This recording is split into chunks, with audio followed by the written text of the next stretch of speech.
Did you know that the Black Business Association of Oregon is here to help Black-owned businesses thrive? They are now offering grants, access to capital programs, and direct technical assistance for Portland-based businesses. Applications are open from October 1st to October 31st, so don't wait. To apply for the grants and learn more about their programming, visit bbaoregon.org.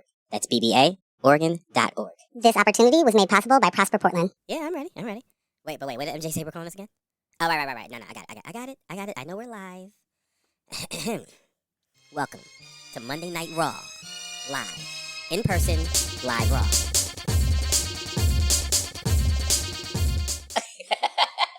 Welcome back to News of My Fiance. Raw, live, in person, live Raw.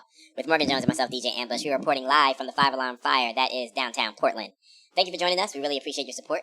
Be a part of the Text Chat Fam Squad and join the conversation in the chat. Shout out to our studio sponsors, We Out Here Magazine and Spirited Justice, for providing this dope space for us each and every Monday. Shout out to our production team, Kyle of Residual Audio, Jess and Ross, and our remote quality controller, Michelle, for making sure that this show happens as well. Today, again, I'm just going to say this is Jess, on his own. And last time was incredible. This time will be Equally, if not. Up. Right? I don't know. Yeah. And of course, shout out to all of y'all for listening and watching and staying engaged with us. Of course. Now, before we get started, fiancés, make sure you subscribe, comment, and ring that motherfucking bell. Somebody better do it. So the algorithm notices us. Become a member over at patreon.com/News of My Fiance to support our expanding show. We just want to spend more time with you and still pay our bills. Let's get this quality time popping. Let's do it. Let's do it. It's been a busy. We've been busy little bees since the last show. Who you calling a bitch? Wow. well, we bees. Yeah. Gotcha. B words. I really badly Okay. wanted to do more with that, and I should have, because you reacted as if I did. You don't go half Latifah. You go full. You have to go full. Yeah. And I did full half. Latifah. Next time. Yeah, I would have got it. If you went full Latifah, would have landed. I'm fighting the urge right now to do it. You got the hair for it and everything. No, I don't. Black Rain Era. Yes, you do. I have no idea what that means. The album that the song's on. That's the hair. Hair color and everything. She's wearing a hat. Hair color and everything. She's wearing a hat the entire time. Okay. In the video, but the album artwork. Yeah, I got the cassette in the car. Show Hat. Queen Hat-Tifa was her name. At that point. Absolutely not. Absolutely not. I did that just now. So you gotta run with it. Pretty please. We've been busy little bees since the last time you saw us. We had My People's Market this past weekend. 2 Monster Box comedy shows at No Request DJs. And then we had a nice little No Request last night at what's the place called? White Eagle. It is the White Eagle. I almost said Grape Street Pub. Shout out to my yesteryears Is that a place in Manioc. Right. I'm telling you guys, long COVID shows up a bunch of different ways. Does it? It really does. Who does the Gangsta Girls mixtapes? Oh my god. Oh, okay. Okay, long COVID points for the win. Great. I'm talking to Cliff last night about Call Me When You Get Lost. And I was like, yeah, it's hosted by it was basically a Gangsta Girls DJ mixtape. Drama. Right, and I'm like, it's not canon. He's also from Philly with the beard. And he was like, I know who you're talking about. That was it. Could not remember Drama's name for the life of me. So I don't know. I don't know that I have long COVID in that way. I do, because I think I had it before. Yes. So I think it's just called like poor memory for me and like long COVID for most other people. Yeah. But I also am not okay being put on the spot. So like you saying who did that, like it's a short in my brain. Okay. And every DJ's name is going through it, and then I'm just trying to hear it. Like, what was that? Gangsta Grizzly. So then I had to, So just know that me asking you the question broke my brain. was not me putting myself on the spot, and I still cannot remember it. That's right. Yeah. Long So, COVID. yeah. But I still remember I do remember how busy this weekend was. It was good, man. It was great. Got that down. Yeah. It was great seeing everyone at My People's Market. Especially with the vendors, definitely. But there's just a community of folk. You know, it's our people, my peoples, that show up to the market every single time, whether we're at the convention center or at the Red, and just come out and kick it with us. This is great to see that community of folk every single time. It's just dope. 1,000%. Except for Rudo. Except for Rudo. Dang, son. Dang. My man gave me, he did the Too Slow Joe with a whole hug. Like, walked up to me like he was going to hug me and then turned around and walked away. No, that was good. That was hilarious. So, yeah, it was great to see everybody except for him. It was good. This was a good market. It was crazy busy Saturday. It was, I want to get the, like, I'm such a nerd, and I want to know, like, how many people came through the door each day, you know? They usually have that later on. Yeah. Well, I'm, again, a nerd, and so... And you're also coming from Broadway, where you're getting them totals that night, right? Or at least the following day. Oh, yeah, definitely. Yeah. But I also know... Dang it, I just harmed my computer. I don't even want to talk anymore. I need a new computer now. No, okay. I made a friend with security, and that is, if anybody wants a life tip, that's what you do. You make friends with security at the venues you go to. But I asked him, do you guys have a mechanism? Because the convention center is huge, and it has so many doors, and, you know, like, so I'm like, what's your mechanism to count how many people are coming through the doors? This particular person told me, I don't think we really have one. Interesting. I'm not going to tell anybody, or I'm not going to say his name, because they probably have one. And right. I don't know what it is. it's not a clicker, you know, it's Right. not somebody standing there counting folks. But It's interesting. I'm curious. And the reason why I say that they have to have a mechanism for it, but it makes sense that he wouldn't necessarily know what it is that there are often multiple things happening at the convention center at each time, or at the same time. Right. So, like, you can't just have a clicker because that's just people coming in. That's not people going to a specific event. Right. And that was my curiosity was how many people have come to this door. Right. Anyway, the reason I care about that is because each market feels just a little bit different, and it's not super noticeable. Like, whoa, there were no people. You know, that's never the case. It's like, man, that seemed really busy yesterday, and it seems equally busy right now. But then you talk to the vendors, and they're like, yesterday was way better, or today's way better, or you know, like so. I want to know what those numbers are. Rando numbers that aren't going to change anything. Yeah. And that I'll likely do nothing with. Yeah.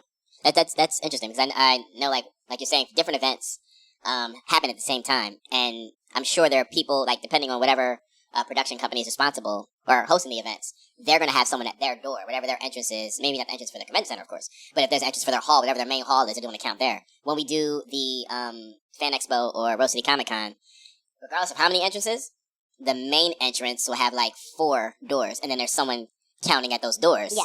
But if if you're like a guest or if you have a booth or something, you're going to do a completely separate entrance. Yeah, well, I don't want to count you. Yeah, true. So for my number, I don't want to count the vendors. I don't want to You count just the want people to helping know them. how many actual consumers are coming in. Yeah, versus who just came because they're not working. Right. You know what I mean? Right. Yeah, that's what you want to know with those numbers. And with a ticketed event, yeah, it's real easy to tell, Sure. you know, what tickets came in versus what were sold or out there. But with a non-ticketed thing, it's A little bit harder. tougher. Yeah. A little bit tougher. Yeah. But it was good. It was fun. I think it went well. I had a bubblegum fight with some children. That was probably one of the highlights for me. Easily. Like, there were really great performances. I was introduced to a few new acts that I didn't know about that are local that I'm like, we need to get out, see these DJs and see, see these women with these voices. DJ Shadow. Yep, Shadow. Espina Latal. Latal, yeah. Those are both DJs. Mm-hmm. Yes.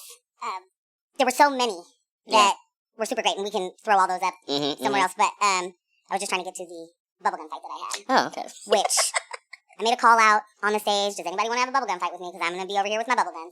And I walked away. Nobody took me up on it. And then this little girl came over and was like, I'm trying to do a bubble fight. And I was like, baby, let's go. Do it. She killed me. Yeah. With the bubbles. She went in. She got me good. Then a little boy came over and was like, I also too want to do this. And I only have 2 guns, so I had to give him my gun. So then they didn't even fight each other. They just like pointed them at the ground and made a slip and slide. That happened. So and then she slipped and slid. Twice. Yeah. So in an effort to keep her alive, I took the bubble guns away and we put chairs where that was and let it dry up. Yeah. And then AJ from Equitable Giving Circle came through. Second bubble gun fight. She was like, what? Bubbles? Oh, no, and yells at fight. me. She just had mine. Yells at me. Yeah. Hold my coffee. And shoves her coffee in my hand so she can get to the bubbles. They make you, it's joy. It's pure joy. Like, it is. Yeah, Ken and I talked about that years ago. Shout out to Carlos. He comes up with like the dopest photo shoot ideas. You know, like he was like, "Yeah, I want you guys to do this." And so one of our portraits is us doing a bubblegum fight, and I love it. Can't stole it from me, but we'll do something with that another day. Can't stole it from me. Anywho, jeez. I also had a very busy weekend because I was getting my hair braided, and I'm out here swinging a ponytail like I have long hair. But the biggest deal about it is LeBron James. Yeah. Our youngest child braided my hair. Action Bronson. Reload. Doing all the things. It was beautiful. Yeah, she was putting in work. She really was. And I got compliments all weekend, so she is my new braider. Boom. That's that. Yeah. A lot of other things happened, so we got to get into. Absolutely. Let y'all know what we're going to talk about today. What was that? Friday? I think it was Friday. A random Friday, a nothing Friday. One Kendrick Lamar dropped a project. I don't know how random it was. That just means it was 11, 22, 24. And if you double the 11s, then you get the 22, right? Right? Yeah, I'm following. Okay. Okay, King. Then, go on. Then if you take the 22, right? 2 plus 2 is 4. Indeed. 1 plus 1 from the 11 is 2. 11, 22, 24. See, broccoli is man-made. You gotta pay attention, all right? You may not have enough overpriced sea moss in your diet. That might have been why you missed that. It's probably why I missed it. Shout out to Mikey O. I guess I did not mean random. I just meant a Friday. Okay. That's what I meant. So Friday, Kendrick drops, I'll say, out of what appeared to be out of nowhere. For sure. No promo. No, like, back when Not Like Us came out, I think it was like, he's dropping in August. Yeah. And I don't know if everybody knows, this is November. So it was not, like, on anybody's radar, I don't think. anybody was like, I wonder if this Friday he's going to do it, right? The more that folks have time with the project, it's like, I think this might be a mixtape. Oh, I'm doing too much. We're going to talk about Kendrick dropping. Yeah, right. Whoopsie doodles. Yeah, we're talking about Kendrick. We're going to talk about when Kendrick drops music, Drake drops lawsuits. We're going to talk about our most favorite sexual predator of the moment, Matt Gaetz, leaving Congress for Cameo. And Trumpelstiltskin, it's looking good for him in the way of, when you become the president and we decide with the Supreme Court that we have that, like, presidents can't actually be in trouble for anything. Jack Smith has dropped the lawsuit for election interference, and we will get into that in moments. I'm sure there's plenty. Oh, I do have more. You said when we have Supreme Courts that we have. When we had the Supreme Courts that we have. Yeah. Yeah. I mean, I don't know that it would have been all that different because I just don't know. I haven't lived in the time where you have to say the president should or shouldn't be able to do insurrections. Yeah. And then if they do, in fact, do that, then maybe they can't run again. So I don't know, like, I'd like to think that this is a thing that you have to install people with your vision in mind in order to be able to do something so wild. There it is. I want to believe that. But I also know that this country is founded on white people being able to get away with everything that they want to be able to give away with. So it's not even just, like, the president, like... Right. I think that's moving right into the point of Amazon getting fined $25 million for, recording and keeping children's data. So that's where I was going with you saying, when you were talking about the court, like, he, created the situation for himself to be able to do this, which I think at some point we have to be honest and change the language and not say it's our Supreme Court and stick with what it really is. It's Trump's extreme court. He's going to take it to the extreme court. Listen. It is extreme. It's the extreme court. You're not... because you're right, like, traditionally, right, everything you've learned about the Supreme Court would not have prepared you for what we're dealing with now. So I think we should not call this a Supreme Court. Like, this is not, you know what I'm saying? Honestly, this ain't the traditional Supreme Court. This is Trump's extreme court. It belongs to him. We will not make that mistake again. At least not here on this show. I will tell them that to their face. You are not members of the Supreme Court. Nah. You're members of the extreme court. We're also going to talk about how, billionaires really do believe in each other. And, it does, in fact, warm my heart that, like, the class solidarity there. Just like, I wish we could duplicate we could do it. Yeah. Like, it'd be so, like, cool if we could, like, nuzzle up next to each other and be like, whose really capable hands I think the world would be in. If I died and had all these billions to give, I would hand them over to, and instead it's just the billionaires talking to each other. Right. Saying, Elon Musk is going to be the one that saves us all. So we'll definitely talking about billionaire besties. Getting right into it. Man. And actually, do you just want to go right into this Amazon story? Because for me, it's newer news to me. Mm-hmm. And it's... ain't no stimmy. And yours are growing up, baby. Yours, mine, everybody that you know, likely. Up, up, up. There's also the point of, like, what wows me out is that... What? Is that what I said? Mm-hmm. Okay. What wows you out? I'm gonna live there. Mm-hmm. It wows me out, too. Thank you. For your solidarity. Unity. What really bugs me out, though, is that we can, in a larger picture, continuously make sure that corporations are bailed out. Corporations are not held accountable in the ways that they need to be. But, like, right now, or like in this second, someone is like stealing hot fries and trying to get like a to-go wine out of like a convenience store. Flat pantry. And the amount of people that have vitriol for that and absolutely zero to fucking say about the fact that Amazon has been stealing y'all kids' data. Bruh. So Amazon was fined $25 million for violating the children's privacy laws through its Alexa devices and services. The FTC and DOJ found that Amazon retained children's voice recordings and geolocation data indefinitely, even after parents requested deletion. These actions violated the Children's Online Privacy Protection Act, which requires that children's data be kept only as long as necessary and deleted upon parental request. I already don't like it. I'm gonna be honest. Why would you be... Why do I have to request it? Because here's my thing. You can't be a kid with a Cash App. Right. I can't send my 13-year-old money on Cash App, but y'all can hold a 13-year-old, an 8-year-old's data if they have an Amazon profile. Like, you sell us this entire, must have this full-blown, what do you call it? The ecosystem. Like, I'm going to have the, like a Google Home or a so-and-so or Amazon Alexa and Echoes and all over the place. You sell us this idea that we need to have that, and then you tell us you're going to protect our data, but you absolutely are not, because the only way that Amazon makes money, not the only, is from taking our data. Like, that is really the big, just AWS is doing it all. So, sorry. Wasn't supposed to be giving my opinion into this, but the investigation followed reports that Amazon failed to honor its commitments on its Alexa Privacy Hub, where it assured users that they could delete their voice recordings and geolocation data, and internal audits and reports from 2018 through 2022 exposed the persistence of these violations. So the FTC scrutinized data from the Echo.Kids edition, because we, why would we have an Echo Dot for kids and adults? We've got to do both. And other child-focused Alexa products where over 800,000 children interacted directly using Amazon profiles.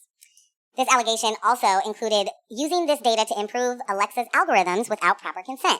As part of the settlement, Amazon must delete inactive child profiles, voice recordings, and geolocation data while implementing stricter privacy measures.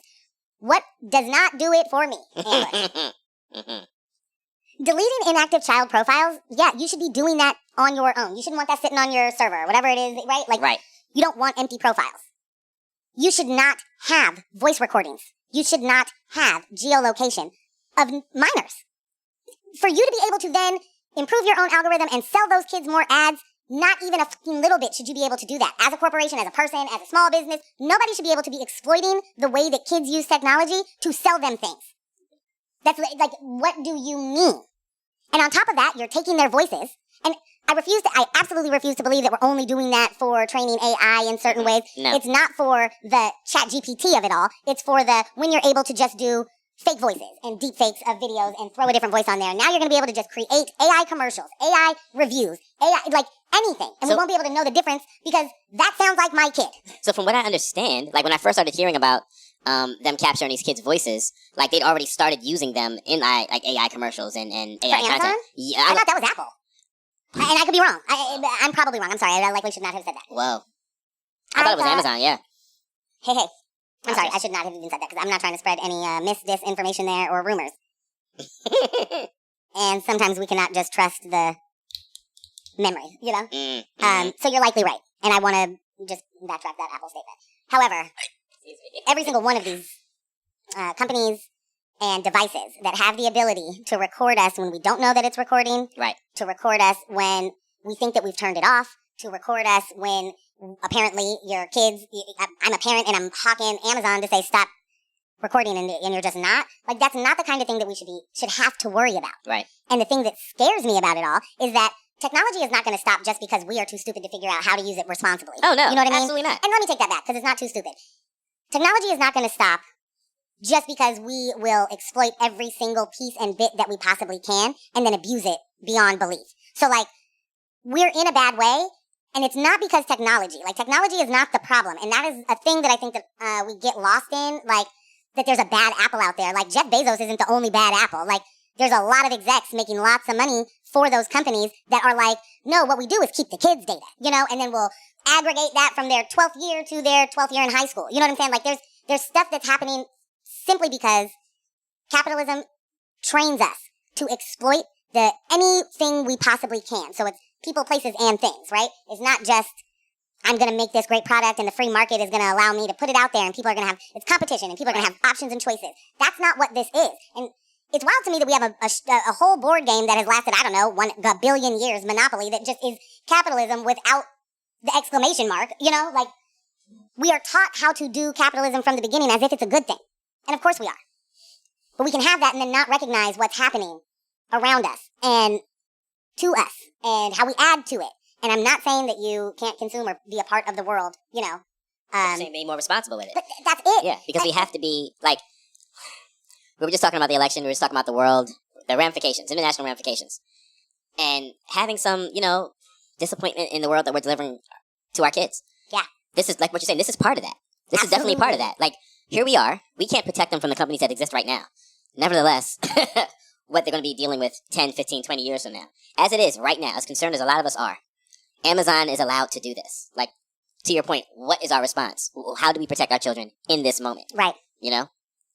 Don't worry about what and the scary thing is, the wonderful question, right? And the FTC and the head that we have at this moment is protecting, is doing what they can to actually implement the federal weight that they have to be able to implement regulation and enforce already implemented regulations, right? Because those things were already in place, and the reason they're getting a fine is that they boldly were like, don't care. Right. Like, that's why you're getting fined $25 million, but what's $25 million to Amazon? Nothing. What's a goon to a goblin? You know what I mean? Like, there's nothing that's a sneeze. Like, Amazon doesn't give two fucks about $25 million? Not a little bit. It's not even funny how unserious that fine was. Right. It's just like, and I'm going to be very clear, I'm not 100% sure, and I have more looking into this to do because I don't know how we come up with those fines.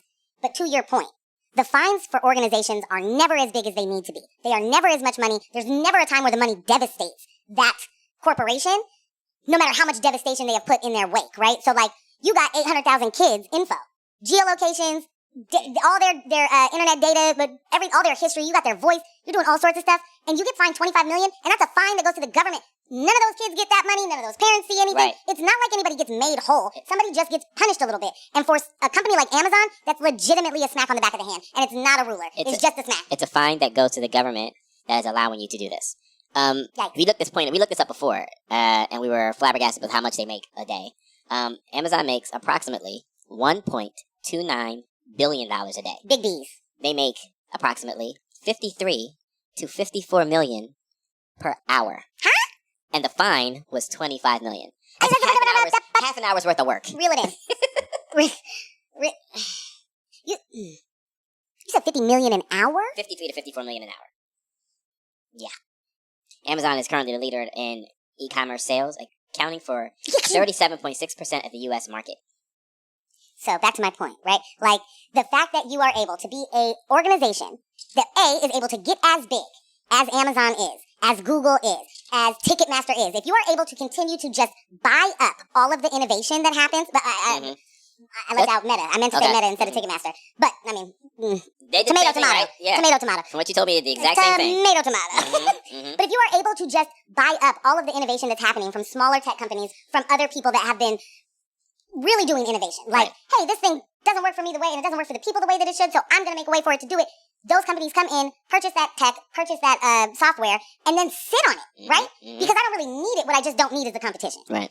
And then those are the same people and corporations that come out and say, this is what capitalism is. It's competition. We're just out here doing, the free market. Everybody gets it. Bootstraps. Pull yourself up. Ask for some help. If you've got great ideas, get somebody to back you $900 million for you to be able to do your little thing. Do your big one. That, Elizabeth Holmes, do you understand how much money people gave that woman? And didn't even need to see that it worked when they saw that the people that she was showing were like, this doesn't work. And she was like, please shut up. Pipe down. Pipe down. I don't like what you're saying right now, so shut it up. And in real life, you are taking the money from people who not just need it the most, but you are making sure they never get it. Right. Because you are spending it on fuck all. And then it's gone. And it's gone. And then you're in jail. And, of that entire scheme, she and the dude, is she the only one that went to jail? I don't even know if her dude went to jail. I don't think I do that one, no. Imagine trying to have a baby real quick and be like, hey, I gotta take care of my... I'm a mom. I'm sorry, I'm all over the place. That might be the most rich white woman thing to do. Hi, guys, I got pregnant, and so I actually can't go to prison. The idea that she thought that would work is bananas. That's what I'm saying. Like, banana grams. You laugh at women of color, you laugh at black women, you laugh at Latino women who are literally being held on the smallest charges. We talking some dang, why can't I even think of, shoplifting. You know what I'm saying? And those women end up having to have their children in prison, and you ain't got nothing, you don't even care, you don't know about it, you don't give nothing. They're eating slop. Because we don't care about these people, right? And so we're not going to invest and make sure that those people are eating meals. We don't give a shit. But all of a sudden, you can get yourself ready. I don't want to go to jail, so I'm going to have a baby. Cool. That is cool. Wild. Yeah. Almost as wild as what we have just lived through with Matt Gaetz. Matt Gaetz, on his own. A person who should never have been a congressman. Like, it's a confusing situation that he was actually elected more than once, right? And then he becomes such a Trumper, this is whatever, that he has now, was nominated to be, or what's the right word? It's not nominated. Well, whatever. Yeah. He's nominated to be the Attorney General, which apparently means absolutely fucking nothing. Like, if Matt Gaetz can be it, I don't want it. And imagine being a person who has always wanted to be that. Someone who has worked their life and spent their career getting to that point. And then someone like Matt Gaetz, who spent, I don't know, a day being a lawyer, has never argued a trial, has never done any sort of proceeding that matters at all for you to be the top cop, for you to be the person who... But, like, if your idea of criminal justice looks like I just get my enemies and my frenemies, just not my real friends, then I guess you're good. Anyway, so Matt Gaetz has gone from frat dude to congressman to... But he forgot that he graduated. He forgot he didn't live in the frat house anymore. He forgot that he was not in his early 20s or his teens. Right. And Sam has been having all of this with all of the youngs and had to withdraw. He resigned from Congress so that the report about him doesn't come out. Right. And of course, when you have the speaker that we do, what is his name? Johnson? Yeah, Mike Johnson. when you have someone like Mike Johnson, who is only trying to uphold white supremacy, and patriarchy, that is his whole sole goal. Yeah. Yeah, we're going to make sure that Matt Gaetz is like, well, no, as the House, that would just, putting that out there would set a precedent that we don't really want to do, right? Matt Gaetz resigns so that report doesn't come out, and then pulls his nomination. Because the report had to be so bad that he was like, you know what, it's never going to happen. Never going to happen. Never mind. I'm now a distraction. I don't mean to be a distraction to you, Mr. Trump, because you're my most favorite person. And then, what now? I would have lost money on that one. What now is that he gets to, I guess, maybe rerun if he wants to. But what would you do in the meantime, Ambush? If you quit being a congressman so that you could be the attorney general, and then you were like, whoops, neither of those things in the moment, what would you do to make money? I'd start hosting parties or something. Matt Gaetz, I'm hosting comedy hours, I'm hosting parties, I'm starting a whole production company. It's time off, you know what I'm saying? It's time off, let's have a little fun with it. My name's got currency. I feel like he should have probably he should have talked to you first. Yeah. Because he decided to go on Cameo. Well, of course he did. Well, of course. This makes all the sense. And I want to know how you, a person who does in fact respect one George Santos, OG Santos, if you will. Santos. Someone who loves that energy. Freddie Gaetz came in on the same playing field. He was like, you know what I'll do? Right. Take a peek. So, see, that's why OG Santos is OG Santos. Mm-hmm. And that's why I said I would have lost money on Matt Gaetz. He sees George Santos, but he doesn't understand George Santos. Because if he understood George Santos, he would have known to stand strong in this. Stand strong. Hey, listen. You withdrew from Congress. You resigned from Congress. That works. That protected you from the report coming out. Your man is... It's not like Trump might win the election. He is president. He will be the next president. That is confirmed. Okay? All you needed to do... Stand 10 toes down. Be right there. Okay, cool. Yeah. Let's, once I'm sworn in, because the Republicans are saying now they were hell no's. We've seen this before. People say, "Oh, I'm just never Trump, never this, never all of that." Like you said earlier, the most unqualified. This man spent no time as either an attorney or a general in order for him to have a semblance of preparedness for this position. Like, not even in video games. I feel like he ain't been a general nowhere. He ain't been a general manager. Nothing. He's just like in general. In general, my type of 17-year-old is Matt Gaetz. Sir, come on, man. So a whole 40-year-old. Had this been my guy, had this been OG Santos, you would have to drag him out of the White House. They did. And screaming. They had to drag him out of Congress, out of the House, so you're right. Right. There's so no that's what Matt Gaetz should have done. His guy's about to be president. I'm going to resign from Congress. We're going to put this, this report on pause real quick, and then once we're in, that thing's going to disappear. Boom. Well, here's the difference. Matt Gaetz is 42 years old. George Santos is 36. So, the youngs know exactly what to do. It's true. I'm not calling George Santos young. Why not? Because it's George Santos. The age, yes. But the actual who I'm talking about, I'm not doing that. You wouldn't consider him young and immature? Because... Okay. You can be 100 and be immature. Yes, absolutely. There's a very awesome combination of what we're seeing there. Like, the way he conducts himself it's so juvenile. It's not even high school. It's middle school. Ooh, I don't know if that's true. For George Santos? Yeah. The reason why is because he sticks with it. You get an 8th grader, they're gonna be like, damn, they're gonna fold at some point. That's what I'm saying middle school is. Those guys That's exist. Great. Yours is different. Yeah. Different. Okay. Yeah. These regional differences are gonna ruin it. You're right. That's the... Because you're like 6 to 7 or something. Yeah. And then 12. But really, it's 9 to 12 is high school, right? Yeah, middle for school, me, 6 to 8. Yeah, it's weird. It gets tricky in different places. But anyway, shout out to the really amazing, cohesive education system of America. That's about to be dismantled. By what? Dismantled. Linda McMahon builds businesses. Like successful girl boss. I don't know. Like maybe there's gonna be like ladies only kind of. Oh, my bad. Maybe not. I don't know where that was gonna go. She is also currently being sued right now too. Sorry, I didn't mean to start yelling. I got mad. I got mad at Linda McMahon. Linda McMahon is currently also being sued, along with her husband, Vince, for allowing WWE employees to be sexual assaulters and predators. And doing absolutely nothing about it. And I don't know if y'all remember this guy named Jim Jordan. Yeah. GYM Jordan. Yeah. Who also allowed a lot of wrestlers to be molested, to be... I'm like, what word can I use on YouTube? Was it under Sandusky?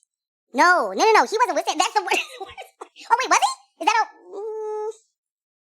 I thought it was different. I thought it was a really different yeah, because I was like, dang, they just do it everywhere, huh? Like, they do. This is just really it. And to the point of patriarchy fucking sucks for everybody, and specifically men. Mm-hmm. You got all these boys, you got all these men who can't just say this is the thing that's happening to me. Right. Because society is going to be like, but you liked it, right? Or whatever it is that y'all do. You know, who is patriarchy protecting right now? Sandusky is Ohio, right? Jerry Sandusky? Yeah, that's where that was. Jim Jordan is Ohio, so likely? I don't remember. I'm messing it all up. There was a Penn State situation. So Sandusky was at Penn State? I believe so. And if not, sorry, Penn State. But, you know. Ooh, Aunt Joe gonna be mad at you. I am not one who's up on the sports ball. University of Pennsylvania. You know what? Yeah. That's not going on. There's too many things happening for all... Oh, sorry. I was trying to get the answer. Yeah. But, again, this all rolls back to Matt Gaetz and his foolishness. Yeah, I'm sorry to be this way, and I have been since the election. It's just like, what are you going to do, right? All the bad stuff's going to happen because it has arrived. Like, the truck of bad stuff has shown up. They're going to deliver it. Okay? It's not going to stay parked at the corner. It's here now. So, you're going to get it. You're going to get it all. I just don't know what to do with the fact that, like, you can be all of this, and you can be in the high positions that are supposed to be respected, and you have all this power and all of that, and you can be a complete and total fucking degenerate. And then I, who got, a DUI, not I, but like someone gets a DUI and you have to say, did you ever get arrested for a so-and-so? And I, at that point, you're trying to work somewhere that it has no national security clearance. You know what I'm saying? Like, you don't need to background check me. Y'all don't back check them. Yeah. Nobody's looking at their backgrounds before any of them hoes go into their whole, candidacy? No. Isn't that what Oppo research is supposed to be? Like, this is the thing that gets, like, where the conclusion comes to. There is a hand fucking full of people that run all of the things. And so, even in talking about the political structure in America is a fucking farce, and there's literally no reason for this show to exist. Because we're going to talk about things as if they're normal, as if we have a shot at changing certain things, and it's laughable. There's no reason somebody, like, your entire life you were told that you couldn't do any of the shit that Matt Gaetz has done. You were told you couldn't do any of the shit that George Santos has done, and all he did was lie about dumb shit. The worst. It was the dumbest stuff that he lied about. Volleyball champ. Like, what are you doing? Oh, but he did steal a lot of money, though, I think. Like, okay, so yes. Okay, wait a minute. I think he did steal a certain, sizable amount of dollars. Gotta get them suits, bruh. Where else will you get them tailored? Designer. You know? Michelle said it was Penn State. The confusion is that Sandusky is also a city in Ohio. Okay, thank you. Yeah. Per usual. Shelly Show. My babe, giving me the goods. But right now, I guess, before we go to break, I guess the most important thing that you need to know is that Matt Gaetz has a Cameo profile, and it launched at $195 a video, and I know everybody has that laying around. Psych, but somebody does. And I would just, my petty, like, if I had the $195 that I wanted to, like, throw that way, the script I'm giving you is, like, say happy birthday to the 17-year-old, blah, blah, blah, or that you'll see them at their party. Like, I'm not gonna... So that's my thing, right? I'm gonna go in. What's the over and under on the percentage of scripts that he's receiving that he doesn't want to read, right? I'm thinking that's gonna be pretty high. So, in order to get the results that we need, you need to be able to craft a script written almost in a Wale-ish... Lupe Fiasco triple entendre way to trick him into thinking he's saying something that he actually isn't. And then we can extract that and be like, we got him to say the things. We got him. We got him. We hit the button. We got him. And this is the perfect segue into, we're going to talk about Kendrick and Drake when we get back from break. Yeah. I was also going to say what you could have done with that script is write it in a way that you can edit it. So say like, you wanted him to say, I'm into 17-year-olds, but then space that across like 2 paragraphs worth of stuff, and then Yeah, I like it. Yeah. All right, we're gonna head over to the break.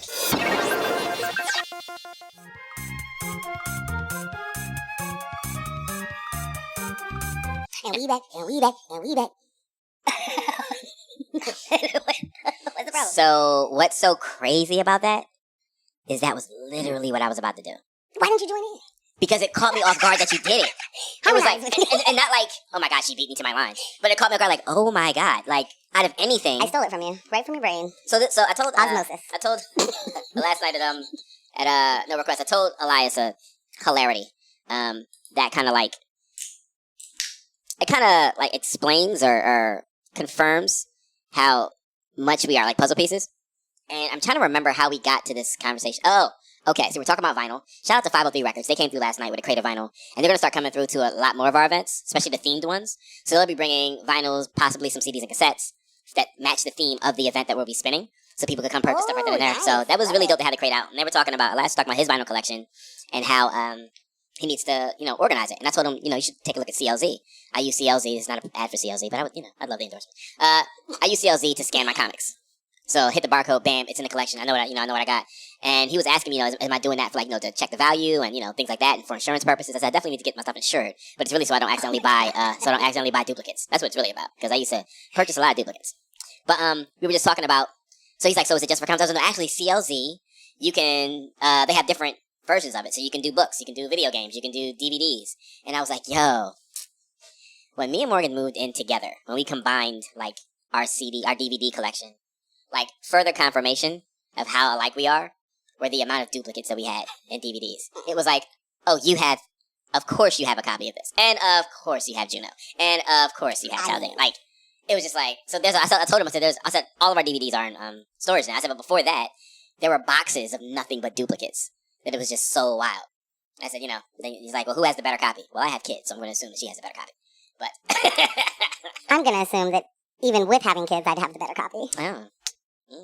There's just certain things, as me, the only child, Morgan, who I bought this thing with my money and I wanted to stay nice. I think, it's a different situation. I just don't think that you have that same, like, this is going to not get worn out. No, I definitely have I bought this thing, I wanted to stay nice, people just don't listen to me. It's only child out the window. I'm literally like, put everything back exactly where it goes. Because guess what? I've created a place for it. And then people are just like, whatevs, bro. Ask me for it if you need to find it. I don't want to have to ask you. I just want it to be in the place. We used to go through this a lot at the old radio station. The remote goes on the tray in front of the TV. Just put the remote. So when no one else is in the office, I know where to find it because it's on the tray.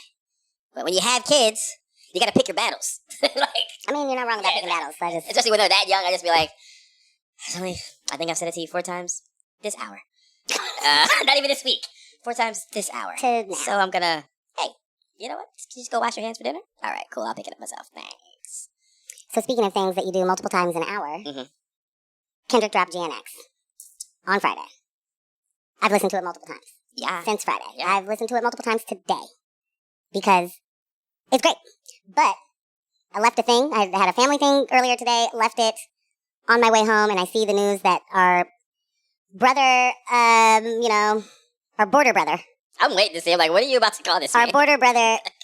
Our brother in borders. Our brother in borders. Aubrey Drake Graham dropped a lawsuit. Before we get to that, though. Oh, okay. Let's sit in GNX for a little while.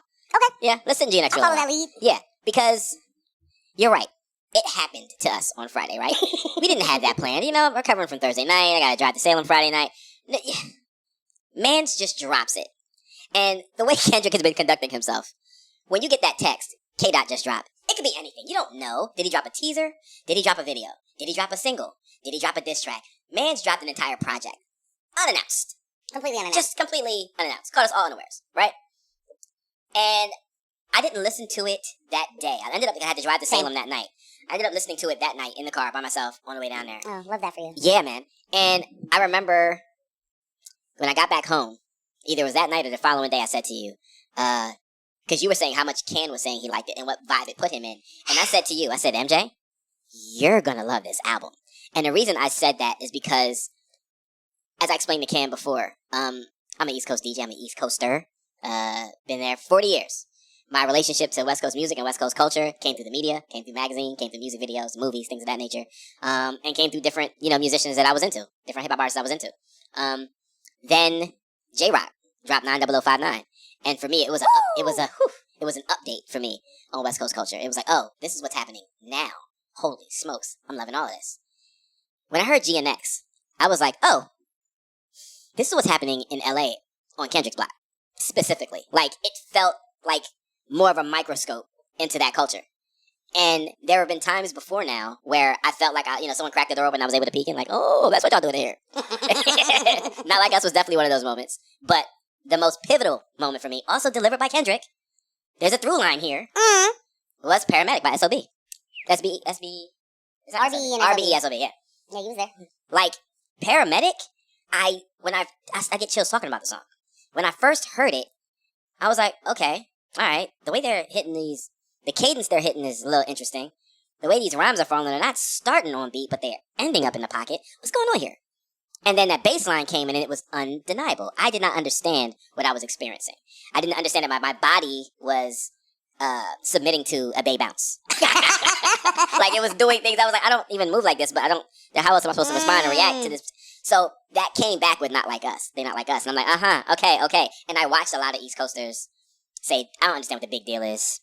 This is weird. And in our Not Like Us review, our reaction video, one of the first things you asked me was like, does this seem like, especially when we got to talking about the call and response. Yeah. You was like, does this kind of like dilute the diss? Does this not feel like a diss song to you?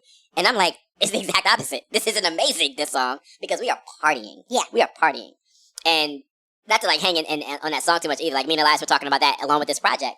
And he was like, I will never forget the first time that I saw a video of like kids saying A minor. Like kids at a bat mitzvah like A minor. It was just I know exactly what it means. So, you know, we're in the middle of two conversations now. How we responded and reacted to GNX and how Drake is currently responding to Not Like Us. Drake, there hasn't been a song that has gotten what Not Like Us has gotten. Like international, like he's never had a song like this. Who? Drake. No. Your pause, like, is she thinking about it? Is there something I forget? No. Yeah. No, So it's it just has not to be even. fake. There's just not even a clever thing to say to it. You're right. Like he's never had to respond to something like that. So let's take it from Not Like Us, right? Like Not Like Us is very much I guess I can understand that regionally people aren't just like, whoa, that's the best thing ever, but also just when it comes to like an actual diss track, I don't know how you could have a bad word to say about it. But we can just leave that with that's me, you know. I'll circle back around. I can give you the answer to that for as far as the regional, but go ahead. Oh, well, no, I mean, go for it. Because the song is so hip hop culturally specific, people felt alienated. They felt like this was a departure from the battle. So then to me that means people don't listen to what's being said. Because there is no departure. That whole entire song is a battle. That whole entire song is actually explaining why any of this even matters to Kendrick, why he's even saying anything about it, and why he can no longer bite his tongue about it. So, like, to me, that means all you did was listen to the ad-libs and the beat. But remember what you said to me earlier today? No. Silly rabbit. What? No. At what point? You was like, it starts with the production. As you listen for some people, yeah. Like, they don't even get to the lyrics yet. If that beat doesn't hit them right, it's like, what's even happening here? That is true. Yeah. Paramedic hit me so hard, I'm like, this has to be... Why I don't see the internet going crazy. People have to be talking about this everywhere. And I texted Sean, who got me the clean version. Thank you, Sean. I texted Sean. I was like, yo, how is this record doing back home? He was like, It's not. Yeah, I mean, so Paramedic is incredibly... I wanted to fall off the couch when he said that. I just take a second to just say the shout out to Can, my chosen brother, my unrefined family. Yay. He is able to say and explain certain things that I've like thought about but haven't been able to come up with like the right words. And when it comes to especially California, but like outside of the West Coast, people don't think of California as a big place, right? With so many different cultures, so many different kinds of everything. Yeah. They just don't even think about it. So if you are, you live on the East Coast and your idea of what California is just Snoop or Dre, right? Dude. All of that is Southern California. And all of that is different because Dre ain't Snoop and Snoop ain't Cube and Cube ain't 8 and 8. You know what I'm saying? Like, right. And that's all Southern California. That has absolutely nothing to do with what it sounds like in the Bay in Northern California. And if you aren't from the West Coast and you aren't understanding that LA is its own country, California is its own country with so many different, and I'm talking about cultures that aren't just music or aren't just like, black people act like this here and Latinos act like this. No, it's very specific to the region. Yeah. And the region isn't California. The region, north, south. You know what I'm saying? Like it's right. We do the same thing with the South, though, right? Like, not saying right. Like East Coasters. Certainly, Texas and Atlanta, the same thing. Exactly, in Atlanta, all It don't sound the same at all. But we don't. Memphis, it's just all the same. Like you said last time, Texas alone. Texas is like California. Right. Like it's so big that it's hard to comprehend, and especially if you come from a place that isn't that big. And on the East Coast, y'all states are this big. Yeah. But you're just so connected. You're so the big cities are this far apart. Right. So yeah, like you can New York, Philly, Baltimore, DC, all day. Jersey, it's no big deal. You did that all in one day. Legit. But you got to drive 8 hours out of Oregon to get to California one way. You got to drive 8 hours the other way to get to Idaho. You know what I'm saying? Like the state is huge, and the state that we live in has absolutely nothing on either one of California or Texas. So Texas alone, Houston is not Dallas. Dallas is not San Antonio. San Antonio is not, it's all different stuff. So what this GNX album is for me isn't just like a love letter to LA. It's a love letter to the West. And I think it's also sort of like, that's what America is for him. Like, okay. And I say that because he continues to, like, seeing the African-American flag in the Squabble Up video was like, my man is really trying to be patriotic right now. Yeah. Man is like, we talking to that Canadian. That Squabble Up video. And I'm just going to show you what this culture is that you don't get. And the Squabble Up video has so many different references that are very LA specific, but they're also Bay specific. There's also just West Coast specific. It's very much like the Soul Train thing. Like, that's not just for me or for someone in LA. Like, the lady in the back, the iced tea, Coco back there. Yeah, but, yeah. Like, it's not Coco from, that's not Coco on the cover? No, that's from, like, the way early. Oh, it's Coco on the cover. No, not of that cover. She's probably on a cover. Yeah, it's true. Okay. Or more than one cover, but she's not. Anyway. Yeah. The iced tea reference. Like, there's a lot happening in that video. The Menace to Society reference, the little boy on the trike, like the Isaac Hayes. The Isaac Hayes reference. Like, there's so many things where it's like, this is like having that Black Panther at the end where that was in so many black homes. And I don't know if it was in black homes anywhere else, but on the West Coast, it definitely was. Yeah. So, the black and gold furniture. Black and gold furniture was. That Black Panther was under the coffee table. That was the glass. Yes. Sorry, I didn't mean to yell. So, friend of the show, your close personal friend, when Alex, he's on all the blogs, he's on all the tweets, he's following everything. He's the blog. Correct. Put respect on my man's name. It's true. So Alex said, the significance of having the Isaac Hayes reference and the Nate Dogg references, those are both those projects with double albums. So he's like, and we've come to the conclusion, I think we've shared it with, I don't know if we shared that with our listeners today yet, that GNX is a mixtape. That's our conclusion. That's what we've come to that conclusion. Yeah, like our conclusion is this is not an album, it's a mixtape. For a couple of reasons. Mm-hmm. And my very first reason is, and a moment of pride, real quick, because I don't always get it right. And my petty doesn't always translate. But it is these little moments where I'm like, so maybe there really is something to astrology. And I say that because talk to him. The things that Kendrick was doing that are the petty moments. Oh dang, I forgot what did you just say to me? About it being a mixtape? So the Heart Part 6. Right. Okay. That's where I thought you were gonna go. Yes, and then I lost it. So the Heart Part 6. Kendrick does the Heart Part on non-studio albums. Correct. And it's leading up to, could be somewhere else, but it's not on an album. Right. And so that was my first now wait a minute. But it was overshadowed for a moment because I was like, yes, that's exactly what I said he should do. Drake put out Heart Part 6 as a part of the diss, or the beef. And that particular one was so bad that I was like, Kendrick needs to act as if this never even happened and continue on and have a Heart Part 6. If he goes to 7, if he goes to 8, I'm going to be mad about it. Yep. Act like this didn't even happen. And he did. No, I remember you saying this. Gemini's. Yeah. Where I was going. Yeah. Our petty does not cease. And we will do some, let me see, the 11 plus the times the 2 and plus the 1 so that it can be a whole bunch of triple, double entendres within the one thing that we said. Sometimes you don't even try for it. Listen, sometimes you don't even mean to. It's just happening. I need people to respect Kendrick's gangster in the way that he cannot drop a project without think pieces. This man is the Jordan Peele of music. Period. What Jordan Peele did to films, to the horror genre, you had to watch these films at least 3 times to catch everything. And he was getting that in the theater. Yeah. Okay? Yeah. And then you had people writing think pieces and then updating the think pieces after the 2nd and 3rd. Like, you could not, you can't just watch any of his films and just be like, I get it, because you don't.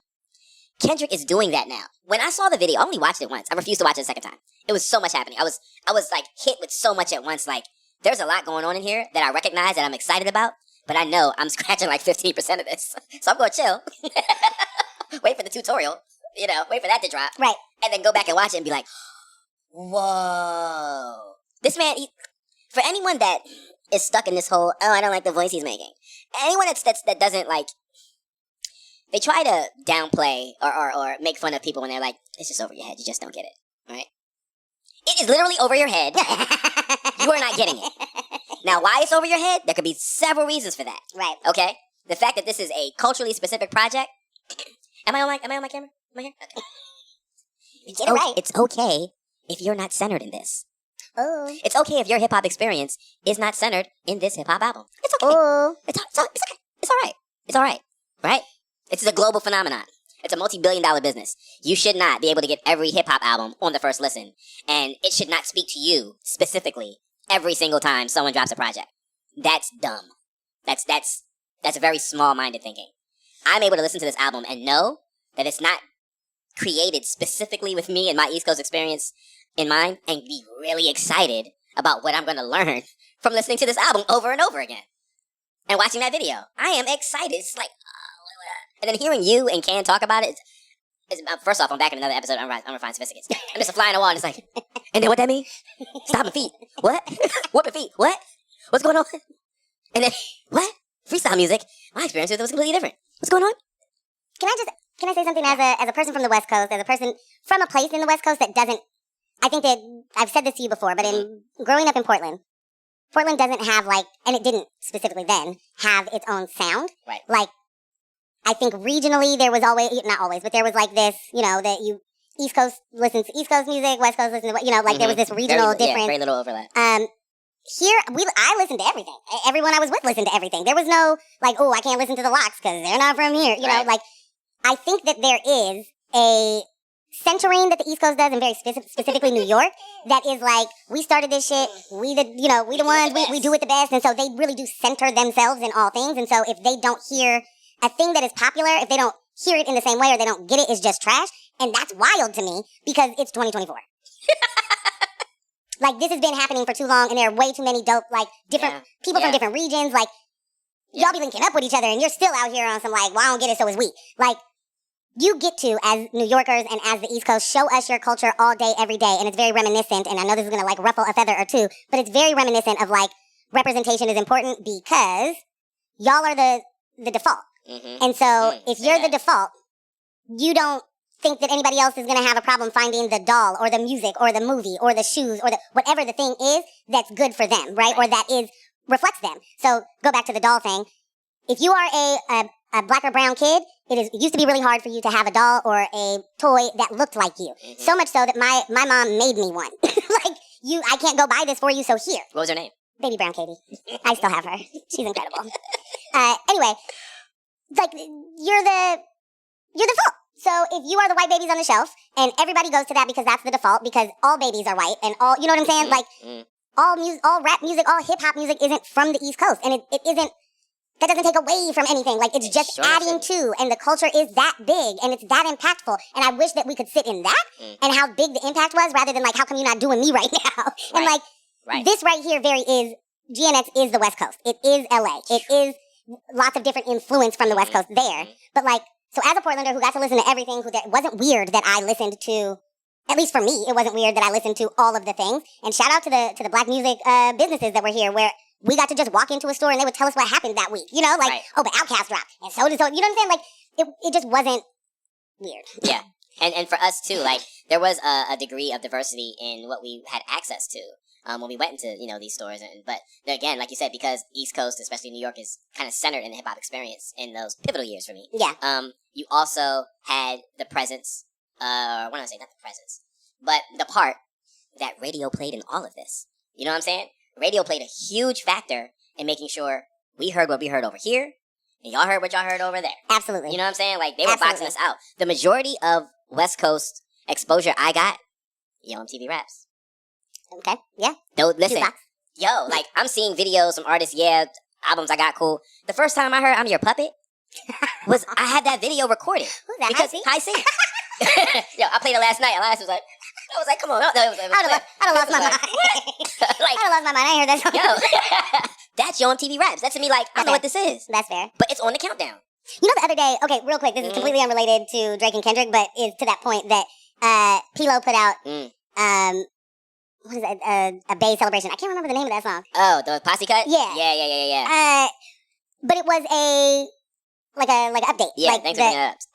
Thanks for bringing it up, because I wanted to make sure we mention that point about how West Coast artists have a much better relationship with the West Coast elders in hip hop, the artists that came before them, and how they treat them with respect and collaborate with them, and a lot of the things that come very hard from the city of the region where it all started. The concrete jungle where the roses rise, or something like that. You could never give it up to the person before you, because why would I do that? Because I'm the best. So P-Lo put out Players Holiday, the new version, and that was really exciting for me, because immediately I was like, wait a minute, I remember a Players Anthem, Holiday, something, and I listened to it and I was like, oh no, this is definitely it.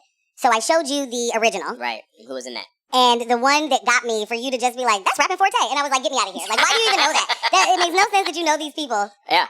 There were other people you knew in there, but it was Rappin' Forte that got me. Immediately. Are you kidding me? Come on, them girls. Listen. What?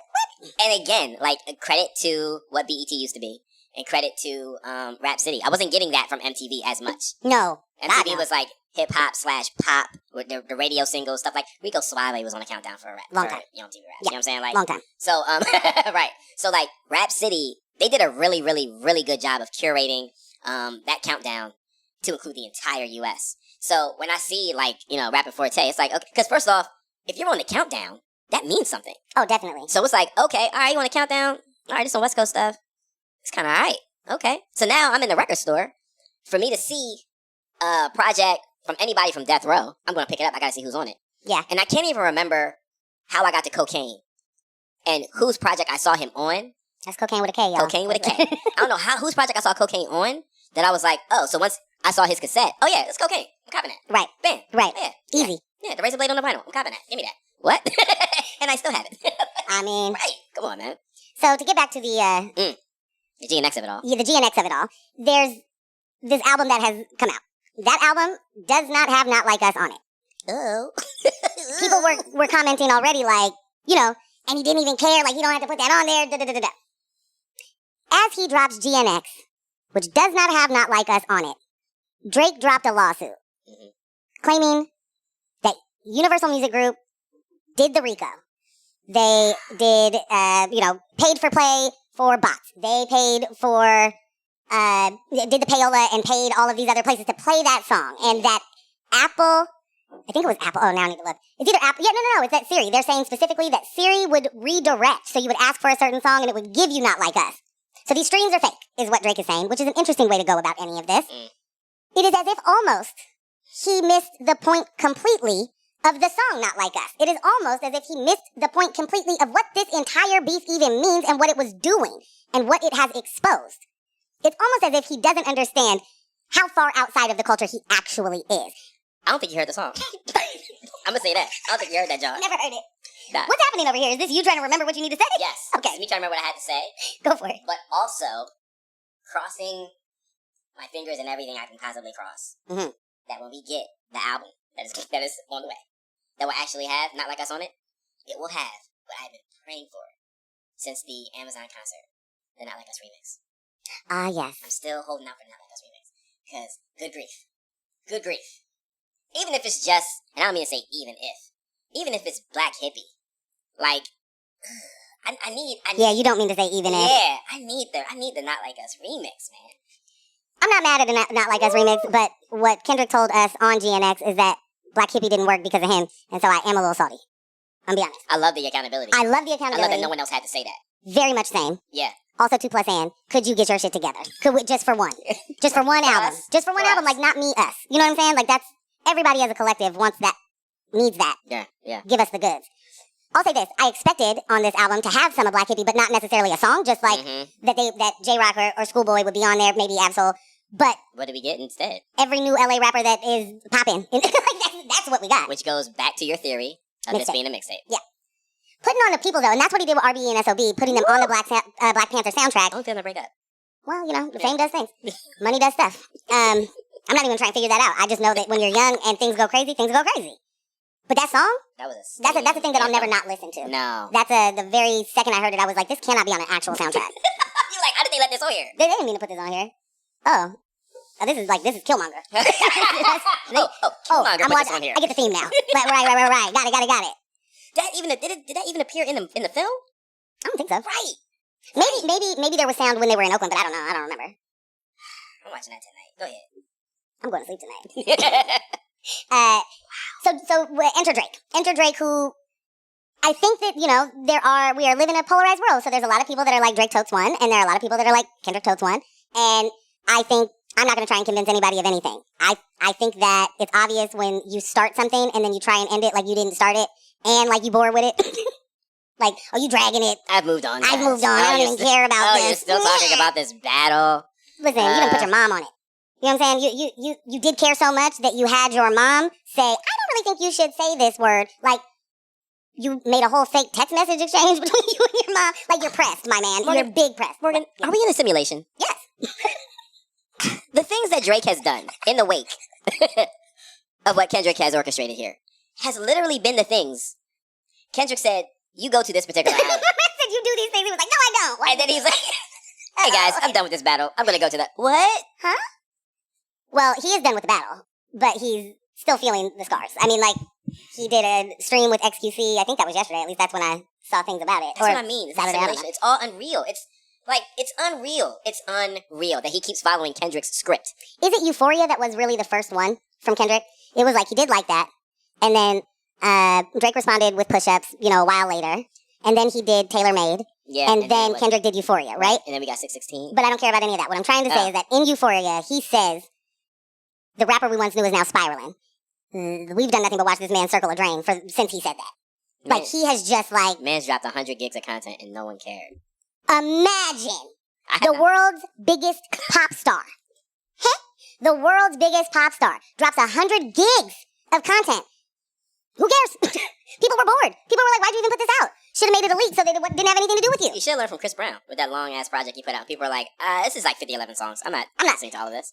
I mean, I'm not reading all that. I'm not reading all that. I'm sorry it happened to you, or good luck. One of the two, Right. but I'm not reading all that shit. I'm not listening to all of that, and I'm not watching you blow bubbles at, your son's game because you went to one for once. I don't care. I don't care. And the more that Drake actually gives us him, the less I care. Because now you're on XQC stream sounding like the biggest dweeb. Super Oh, look, I'm intact. Who asked? Super Did someone ask? Was somebody wondering if the words that Kendrick said pierced your soul? No, but you did cut those braids off. So it was the braids? Yikes. Like, I'm just going to say this. I am positive. And by that, 98 point something. I am pretty sure that the reason why we ever got Drake with braids is because Push said your hair don't nap enough. I am absolutely certain that is why we saw that man with clips and braids and ballies, and you out here trying to act like a whole black person, but you don't even know what any of it means. I will say this. I will caution you here, okay? Fine. Because you said I'm positive. You're speaking with a degree of certainty. I did say I'm pretty sure. Okay? And this guy sues people, so.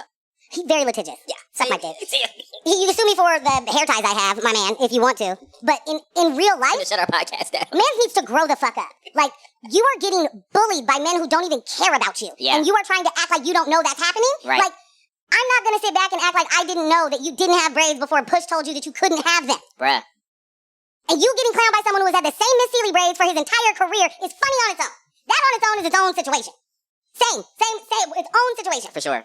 And then you do it, you get the braids, you do the full with them, you look silly as shit, and then you cut them off. So one of my favorite comments of seeing him on XQC stream where he's like, see me? Intact? Like, my man. Why'd you give him that voice? That's his voice. And the more he gives us him on a stream, the less your stock is going down, my man. Yeah. You don't sound anything like your rapping voice in real life, and people are fans of your music, not of you like that. So when you all of a sudden are giving us that girl from the internet, who, the Canadian girl who is like, why do we have to listen to you talk what you're slang? Now that's literally what Drake sounds like. So he's on there saying he's intact. One of the comments said, she's doing real bad when she cuts all her hair off and starts wearing all black. And there's never going to be a funnier comment because that is real as shit. Man said I can't do it. I got a new year, new me. I'm stepping out. I'm stepping into, Yeah. I'm on a new box. Leaving that battle behind. Could you, being the cultural expert that you are, Mm-hmm. could you tell me why he would name this upcoming tour Anita Maxwell? No. I think I'm an expert of a different culture. Okay. Again, I feel like we're in a simulation that Kendrick is running when it comes to hip-hop right now. The things that Drake is doing can only be explained in relation to Kendrick's effect on his career. They don't make sense in any other context. Like, at all. Whatever Drake had planned for himself 5 years ago, where he would be today, this ain't it. He is completely... This ain't what he saw. Dog, his GPS is not working, and he is unfamiliar with MapQuest. And all he's been given is MapQuest pages. Oh, no. Kendrick has given him MapQuest pages, and he's trying to use that. He's fumbling in the dark, and he's trying to put the visor down with the light. so he can get some light, but he's driving, and he's about to fall over and run into something. And the pages that Kendrick printed, they overlapped so that you don't know what page number you're on. So the map is split between the pages. It's like a 10-page printout. When everything's indexed wrong, there's headers and footers. So he doesn't know where he is. He has no idea where he is. It is so wild to watch. I almost feel like I'm not paying enough attention to what Drake is doing because I'm missing a whole lot. No, I'm sure if I just honed in on Drake, it'd be the most exciting TV show right now. Just be like, oh. I don't know. He's not as entertaining as baddies. He very badly wants to be a baddie, but he's just not. And because he can't fight, probably. He's bad at badding. Bad at baddie. But you do think he's a bad bitch. So, anyway. I don't know if we even got to the actual allegations. Did we even say it? I don't know. It isn't an actual lawsuit yet. This is like a pre-lawsuit thing that he's done. And he's alleging that... So evidence findings. You make these allegations so that you can get evidence from who you're making a defendant. False appearance and all that. Right, and basically he's saying that Not Like Us had a, inflated impact and that it really wasn't all of these songs, all of these spins, and the song actually isn't great. It's just that, UMG, who is also his record label. So let's make that clear that they are both on the same record label. They are both on the same record label. He is saying that UMG paid all these people and did all these things in order to make Not Like Us. It's not an organic hit. I take this as a self-report. And the reason I take this as a self-report is there have been so many allegations about Drake, Spotify, that billionaire dude, and all of the spins and how he's number one, but you ain't do this, that, or the third. Like, there have been so many allegations. And we also watched the bot play come from Drake during that whole debacle. Like, the bot work was heavy. So, sort of like when the Republicans and conservatives, every allegation is an actual self-report. It's an admission. And I feel very much that that's what this is. Like, you have this feud, but you don't even understand the feud. Because you, way back when Control came out, and Kendrick just did what rappers are supposed to do, and was like, I'm gonna be the best. So any of y'all that are currently great and currently best or whatever, I'm coming for your spot. That's literally what this is supposed to be. Drake was like, well, I don't know, because he was nice to me the next day, and so I think that maybe he's a fraud. And like, not on your best day. I think that before, because now I just noticed the time, it's 8:30, and so I know we're supposed to be done really soon. And so I just want to say that we had a late start. my biggest issue with this whole thing that I think I have come to realize is that in Drake having such a problem with people who are more authentic than he is, it is an authenticity problem. Like, he's mad at Steve Lacy and called Steve Lacy a fragile op, as if Steve Lacy did something to him, told some of his business, whatever it is. And for anybody who doesn't know anything about all of what I'm saying, I'm sorry, just stick with me. When the land is plane. Yeah. Steve Lacy, who is also an artist who is an alternative R&B soul artist. He is not making the same kind of music. Mm-hmm. But it is the kind of music that Drake wishes he could make. Oh, absolutely. And it is the kind of music that Drake wishes he could have made a long time ago.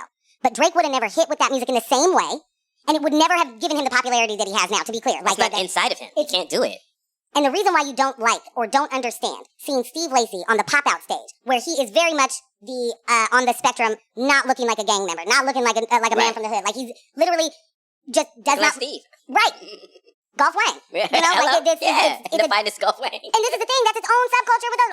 That is culture. That is black culture. And if you, and maybe it's black American culture. But if you as Drake don't actually understand those things, you're confused by why Steve Lacy would be embraced by a bunch of people that you're like, oh, they're hitters and like, you don't get it. The difference is you don't get to be authentic. You don't get to be yourself. And then people still like you. You put on a persona. This is your rapper, outfit. Character, your outfit. Like, all of that is not Aubrey. And Steve Lacy gets to be Steve Lacy, and Kendrick Lamar gets to be Kendrick Lamar, and you get to be Drake. And that's a decision you made, that's a lack of confidence you have, that is not for anybody else to be able to do anything with. That's for you. That's internal work you gotta do, bruv. Like, nobody else can make you feel like you are the most popular, most paid, most this, most that, but you're living for people's acceptance, so you will absolutely die by their rejection. And that is some wild shit. Like, sit with it. Not everybody's gonna like you. Yeah. But you don't even like you, and that's the biggest point for me. And what this exposes is that you have never been comfortable. And for all of the things that I loved and was like, yo, he's hella funny and able to like laugh at himself, and he's taking those things before someone else can make fun of it. It is you've been made fun of before. You know what I mean? Like, it is a tactic to be able to put it out there first. And he was good at it. And he lost his footing because somebody said, it's not the funny things. It's not the, oh, you was dancing at a bat mitzvah. It's not the, whatever. It's not your accent. It's who you are. And it's who you are to your core don't have anything to do with the culture that you are exploiting. He exposed him to be a colonizer. And everybody throws that word around as if it doesn't have meaning. It really fucking has meaning. He had no business doing the things that he has done. There's no business for you. It's been laid out. When you're not hitting, you go and do these things. You can just look at the timeline. Look at the songs. Look at how they hit. Yeah. And this is not me saying that Drake doesn't make hits and Drake hasn't had number ones forever and ever and always. Stellar fucking career. But the point is that you can't sit in that. That he can't sit in that. So as a fan of the music that he makes, I can't sit in that. I can't see you be so uncomfortable with yourself while telling me you're the most confident motherfucker in the world. I can't do it. It all hits different. You are the herb that no girl wants to talk to. Like, that's it. And you could have sat in that lane, and you could have lived in it and really given a whole lot of life to a whole lot of people. And instead you were like, I'm going to get a beard, and I'm going to get a sharp lineup, and I'm going to pretend like I've never had any of those things happen. I'm someone else now. It's no longer believable, bro. It's just not. So there's what I have. You mentioned something earlier about, talking about the lawsuit and, his relationship with, head of Spotify. Shout out to Kenny Fresh, Fresh Selects. I went back and was revisiting an interview I did with him early in the pandemic. And we were talking about, streaming services and, how they like to do their thing. And when it got to Spotify, I kind of forgot this. So I'm happy that, I was listening to this. Actually, so I listened to GNX on the way down to Salem. I listened to the interview with Kenny Fresh on the way back. And he was saying people need to understand that Spotify isn't a music company. This is a data company. Hello. They're a data company that is now doing music and have, at the time they were just getting heavy with the podcast. So he's like, so whatever the next thing is, that's what they're going to move into. Sure. They don't have a responsibility to the artist. They don't have a relationship with these labels like that. It's data. It's all data for them. So it's interesting that is who he is so tightly aligned with. Drake, of course. And here you are making these allegations. Just the whole point behind the allegations, like the way it lands for me, is like, y'all are cheating. I'm going to take my ball and go home. And when people do that, you look at them like, oh, wow, so you don't know how to play. Right. You don't know how to play. It was the same thing, playing Sega Genesis, Madden or whatever with the homie. You get up on them, they hop up, hit the reset button, and sit back down. Hit the power button and sit back down. Listen, like, we're gonna start over. You said Sega. Take that to Nintendo. Like, Paul used to just turn it off. Oh, I've had enough of you playing. Why isn't it my turn? You didn't die yet. Oh, okay. Yeah. So, yes. Yeah, so we're in it together until you don't like it no more. Right. Like, right. It's okay when your numbers are being run up? Or is it just that you couldn't fathom the entire world in unison saying A minor?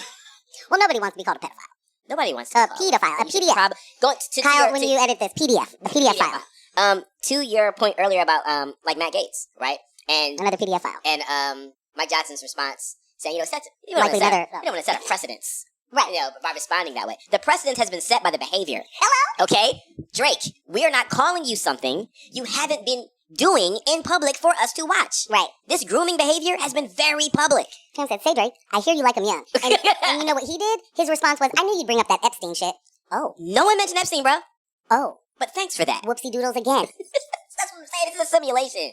It can't be. You know what's wild is to still see people being like Kendrick is so weak and like Drake is the best. I just need some objectivity. I'm still going to tell you that Drake got bangers. I'm still going to tell you that Drake had a fantastic career. I'm also going to tell you that right now, Drake is showing you he doesn't know what to do with it. He doesn't. He's showing you he doesn't know what to do with it. He doesn't understand the culture. He doesn't understand what has happened to him. Like, even just him going on XQC stream instead of a Kai or an Academics. How come DJ Academics isn't mad right now? Why is Academics not like, fuck that guy? Because you continuously get clout and credibility through the relationship that you have with this person, but then you can't even show up. When you decide to go to a stream, it's XQC. Who are you talking to? So I know who Drake's Big Pain fans are. Mm-hmm. And I also know who he makes music for, and it's not the same people. And so him going on XQC stream makes a whole lot of sense for the Pain fans, right? Not that black people don't pay for Drake things. But the big fan base that he's going after is a Taylor Swift fan base. You know what I'm saying? Right. So you're going on XQC, but you don't fuck with Kai. You're not even going on your own friends thing. What do you think he's told Ack on his side? Nothing. Listen, no. Like, listen. I know, like, me going on there though would be different. We gotta wait for that. Like, that's not, it's gonna be a time for that. I'm saving something big for when I hop on your platform. Because Ack is his bitch. Listen. I don't even think... Absolutely. I'm 100% with you, but I also don't think that Drake has to say anything to Academics for Academics to still be a lapdog waiting in the wings, just like, when you have something for me, let me know. Like, I don't think I don't think he has to say anything. Shameless. He knows he's a side chick. Shameless. Like, he knows that he might be up there in the top 3 of side chicks, but he's not, you know what I'm saying? So, like, that on its own, to me, is another show. Like, you are telling us with that where you decide to pop up, where you decide to show face and tell us who you are. That matters, too. And seeing him on that stream, seeing him doing real, like, petty is, I wouldn't even call it petty. I would say that it's, like, dumb childish for him to be, like, turn off the Weeknd's music when we'd just leave it at take care. Tell the people what he announced on that stream. We talked about it before the cameras were on. Oh, that he's going on an Australian tour that he hasn't done for 8 years, and that he's going to open that on the Super Bowl because that's, Australia's in America. I don't even care about... The Super Bowl, the American football that nobody in the fucking world even calls football except for us. I don't even care about Kendrick. I don't care about what he's doing. I don't care about this beef or anything, but I'm definitely starting my tour on the day of his Super Bowl performance. But I don't really care. And listen, you can have all the Young Money with you, fam. No one cares. No one cares. And then as Jess so aptly pointed out, because of where Australia is on the map, his attempts to... Oh, that was Alex. That was Alex. It's going to be the day before anyway. It's going to be the day before anyway. Because they're dead. Because, So Australians will be able to catch you and then also catch the Super Bowl if they want to. Also, my man, like, just... It could not even be, that big of a time difference. It's just the Super Bowl is like half a day. It ain't. And I also think that just pushes people to watch it. LOL to anyone that was like, I think Rashada said it too. But LOL to anyone was like, yo, it would be funny or it would be great or it would be amazing or it would be a moment if Kendrick brought Drake out. I feel like y'all not paying attention. Really missing it. To what is actually happening. My man said I would never piece it up. The shit don't sit well with me. It could be the year 3030. Their holograms ain't gonna be on stage together. My man said I'm gonna take you to hell with me. Like, before I do a truce, I will take you to hell with me. Again, I say, a twin flame. What is It may only be Geminis that are that fucking... He's a Gemini? Yes! Mm.